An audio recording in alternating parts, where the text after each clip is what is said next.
One approach when you're leveraging LinkedIn, I call it not using the front door. Let me explain what I mean by that.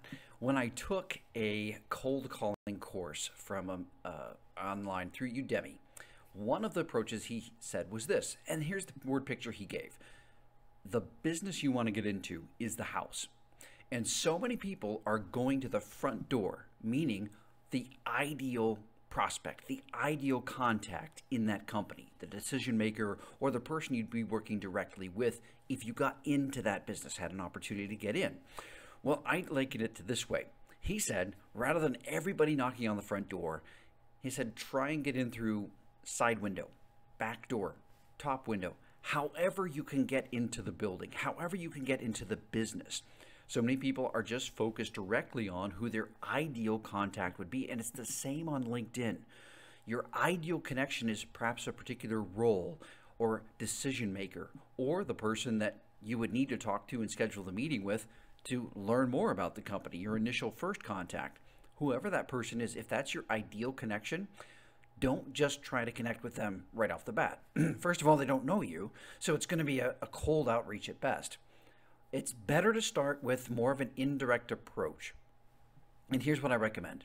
Within a company, the two categories who are most likely to connect with you without any thought, the two are sales.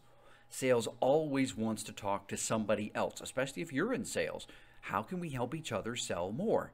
Sales can also give you kind of a lay of the land of the company and tell you maybe even who you need to talk to. And this is the best of all, when you have a conversation with someone and you get their contact information either digitally online or through a business card, then you can figure out how the email structure is for that company.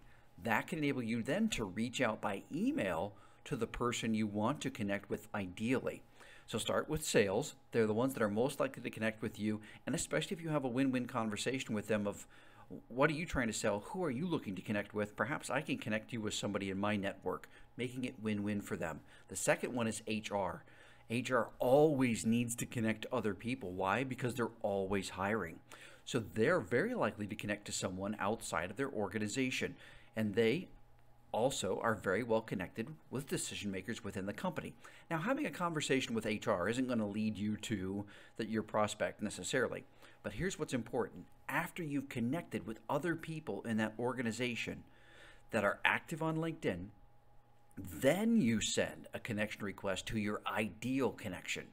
I see we share a mutual connection with Director of HR, with Director of Engineering, with the sales business, the VP of Sales. And you drop their names, and then you, first name of the person you want to connect with. Would you be open to connecting? I'd love to connect with you. However you want to close that, make sure you use their first name and that you name drop the people you're mutually connected with in their organization. That's how you get access by being walked up to the front door through a mutual connection of someone already within their company. That's how you get in without using the front door.